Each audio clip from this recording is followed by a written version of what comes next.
Hello again. This was back about 35 years ago, before cell phones and the internet. And there was a pastor.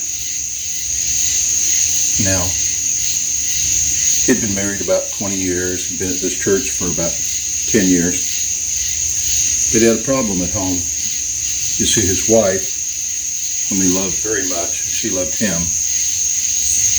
But whenever they would have sex, it would cause her to get a migraine. Well, they tried to work around it and just couldn't find any solution. And a migraine is a monster. So, in very short order, the sparse sex dwindled to nothing. Now, he kept pressing on and doing what he could, asking people to pray for him in close circles. And a year goes by or so, and one of the elders handed a piece of paper with a 900 phone number on it. You know, those were popular back late 80s, early 90s, thereabouts. Call, talk to somebody, some lady has a nice voice on the phone, and you pay by the minute to hear her say sexy things to you. Well, he put it in his wallet and just kept it there. And a couple months went by and he finally got it out and called it. And then the next week, he called it again.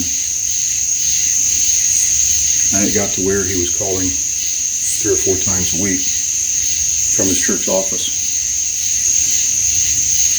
Well, the secretary, getting the phone bill and finding this 900 number on there and all the money going out to it, paid by the minute.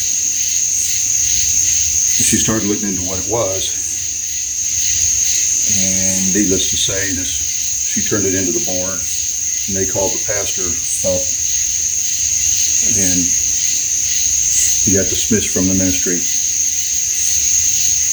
So here he was, out of the ministry after the situation. What do you think? Should he have been kicked out of the ministry? Should something else have gone on?